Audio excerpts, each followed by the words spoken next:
Welcome learners. I am Dr. T. Gangaram, lecturer in statistics, SVA Government College, Srikalahasti.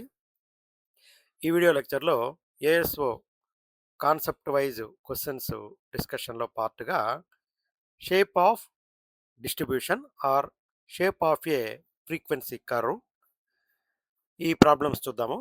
ఇక్కడ మనకు సిలబస్లో డైరెక్ట్గా ఇవ్వలేదు కానీ మొమెంట్స్, స్క్యూనెస్, కుర్టోసిస్ అనేది వాటికి మీద ప్రాబ్లమ్స్ ఇక్కడ ఇచ్చున్నారు.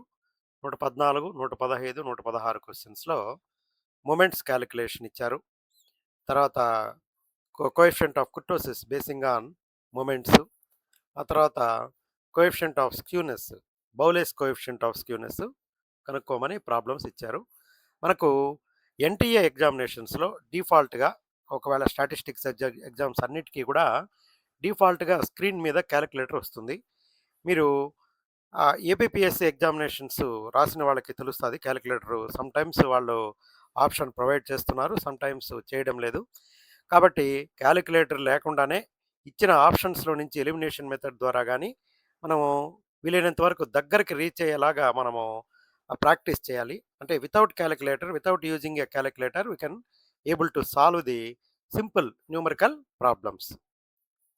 ఇక్కడ ఆల్రెడీ మనము statistical measures of dispersion, central tendency అయిపోయింది. డిస్పర్షన్లో range, variance, standard deviation, coefficient of variation ఇలాంటివి ఉన్నాయి. ఇక్కడ షేప్ని డిసైడ్ చేసేవి అంటే ఇక్కడ విస్తరణ కొలతలు ఇవి. ఇక్కడ ఆ ఫ్రీక్వెన్సీ డిస్ట్రిబ్యూషన్ యొక్క కరువుని షేప్ లెఫ్ట్ సైడ్కి ఉందా, రైట్ సైడ్కి ఉందా, ఎత్తుగా ఉందా, చదునుగా ఉందా, ఆ లక్షణాలు అనమాట ఇవి. వాటిని కొలిసేదానికి మొమెంట్స్, స్క్యూనెస్, కుర్టోసిస్ వాడతారు. మన ఆల్రెడీ డిస్కస్డ్ స్ప్రెడ్స్ అనేది మనం చూసాము, చాలా ప్రాబ్లమ్స్ దాని మీద ఇచ్చారు. At present lecture we learn the shape of a frequency distribution. మనకు ఎందుకు షేప్స్ మనం చూడాల్సి వస్తుంది అనేది నేను ఆల్రెడీ 18వ వీడియో లెక్చరు క్యారెక్టరిస్టిక్స్ ఆఫ్ డేటాలో అన్ని డీటెయిల్గా చెప్పున్నాను. మళ్ళీ ఇంకోసారి గుర్తు చేస్తాను. ఇక్కడ మనకు సపోజ్ 2 డిఫరెంట్ క్లాసెస్ ఉన్నాయి. 2 క్లాసులకి మీనేమో 50 ఉంది, స్టాండర్డ్ డీవియేషన్ 10 ఉంది. అంత మాత్రానికి అవి రెండు కూడా సమానం అయిపోయినట్టుగా మనం కన్క్లూడ్ చేయలేము. Can we conclude the both distributions are identical? Certainly no. ఎందుకు? two distributions may have same mean, same standard deviation, but different shapes.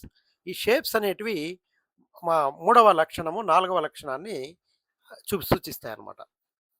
ఇక్కడ 14వ క్వశ్చన్ మొమెంట్స్, 15వ క్వశ్చన్ కుర్టోసిస్, తర్వాత స్క్యూనెస్ అనమాట.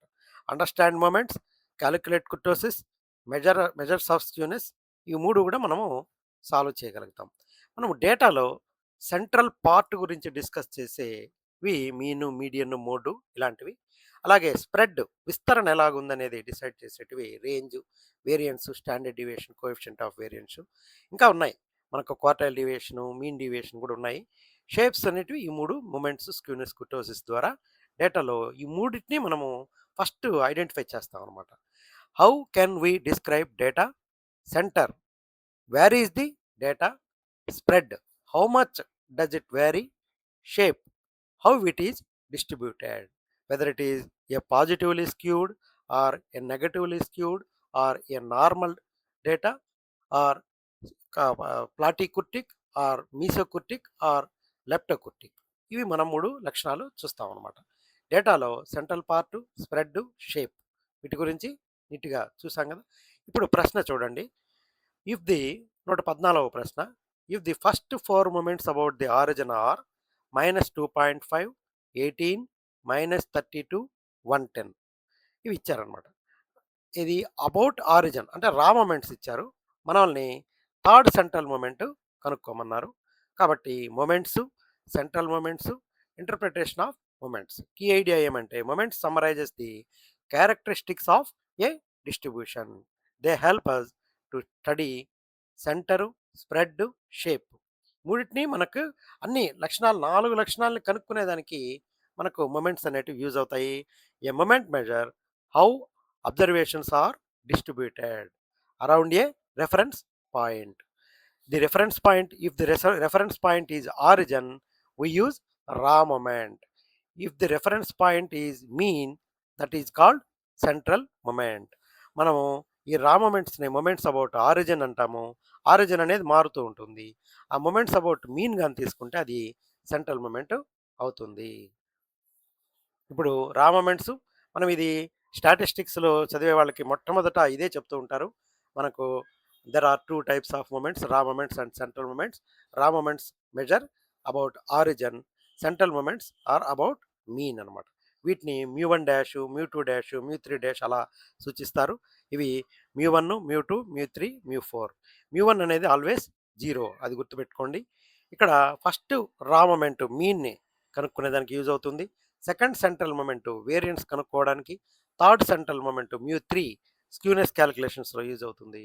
ఫోర్త్ సెంట్రల్ మొమెంట్ మ్యూ4 kurtosis క్యాలిక్యులేషన్స్లో use అవుతుంది. Every higher order moment reveals a new property or new characteristic of a frequency distribution. Where is the centre mean చెప్తుంది. How much is the spread variance చెప్తుంది second central moment. Which side is longer skewness చెప్తుంది third central moment బీటా1 కనుక్కొని బీటా1 ద్వారా. How tall is a peak అనేది kurtosis అనేది చెప్తుంది అనమాట. కాబట్టి మనకి ఇక్కడ స్టెప్ బై స్టెప్ సొల్యూషన్ చూద్దాము. First, second, third, fourth raw moments మనకు డేటాలో ఇచ్చారు. మనకు థర్డ్ సెంట్రల్ మొమెంట్ అంటే మీరు moments first 4 central moments formula in terms of raw moments మనం గుర్తుపెట్టుకోవాల్సిందే. ఇక్కడ మ్యూ3 సెంట్రల్ మొమెంట్ కనుక్కోవడానికి మ్యూ3 డాష్ మైనస్ 3 మ్యూ2 డాష్ మ్యూ1 డాష్ ప్లస్ 2 ఇంటూ మ్యూ1 డాష్ హోల్ క్యూబ్, ఇది ఫార్ములా.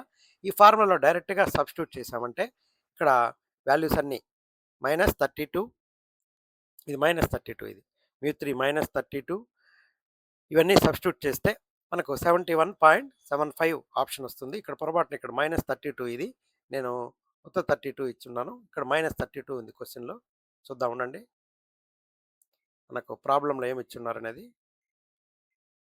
-32 కదా, కాబట్టి -32 వాటిని సబ్స్టిట్యూట్ చేసాము. ఈ క్యాలిక్యులేషన్స్ అయితే మీరు ఏదో రకంగా వితౌట్ యూజింగ్ క్యాలిక్యులేటర్ చేసేదానికి ట్రై చేయండి. క్యూబ్లు వచ్చాయంటే జాగ్రత్తగా మనము చేసేదానికి అలవాటు చేయండి. ఒకవేళ మీకు అదృష్టం ఉండి పైన అప్పర్ దాంట్లో క్యాలిక్యులేటర్ ఇచ్చారంటే మనము చేసుకోవచ్చు. క్యాలిక్యులేటర్ యూజ్ చేసినా కూడా మనం మాన్యువల్గా చెక్ చేసుకుంటే బాగుంటుంది. ఇక్కడ పాజిటివ్ వాల్యూస్ అన్ని 103 ఉన్నాయి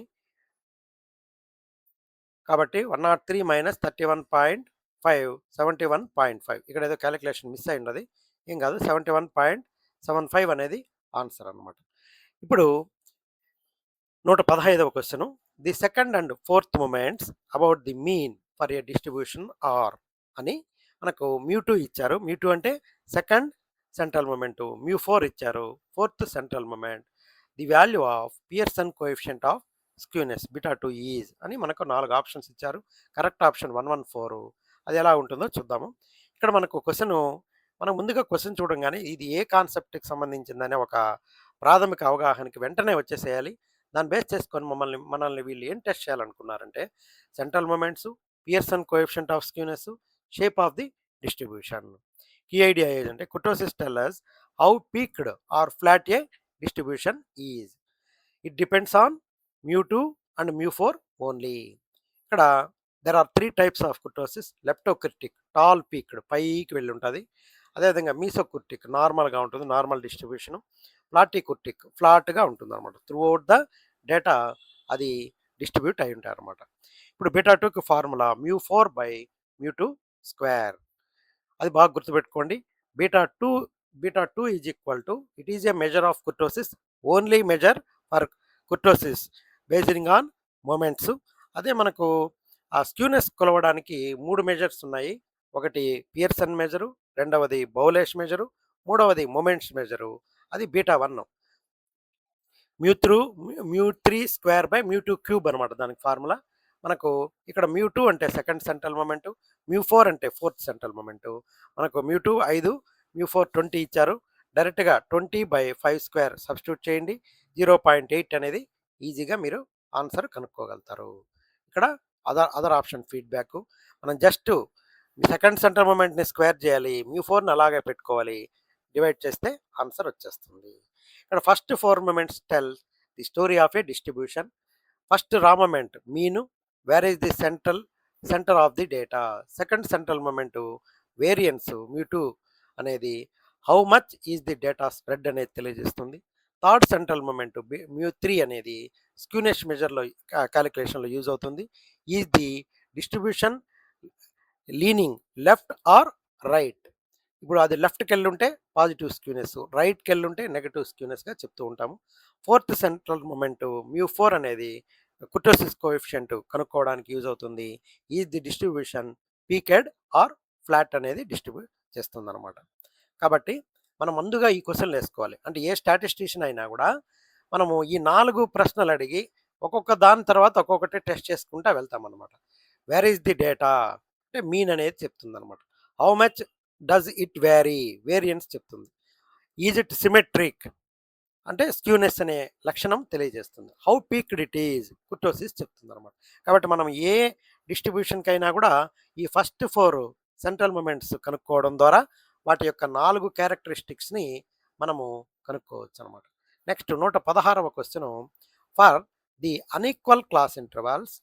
ఇది ఎందుకు కన్ఫ్యూజ్ చేసేదానికి ఇచ్చాడు. Unequal class intervals the first, second and third quartiles are Q1 is equal to 20.5, Q3 20, Q2 23, Q3 25.5.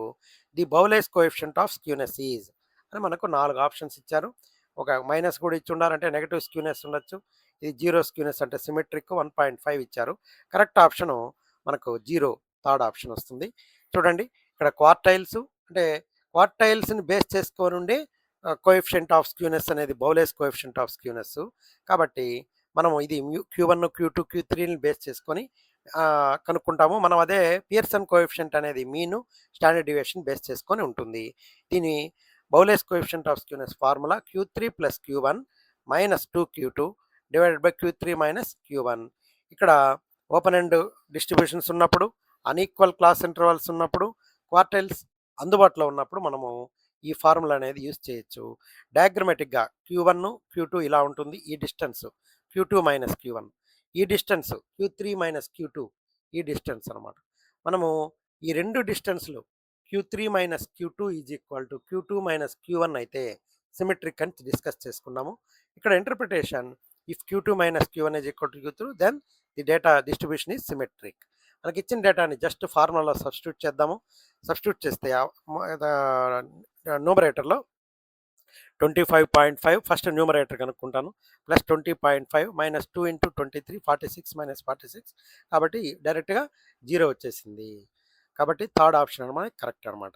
మనం ఏం చేయాలంటే ముందుగా గోల్డెన్ రూల్ ఏమంటే Q2 కనుక్కోవాలి.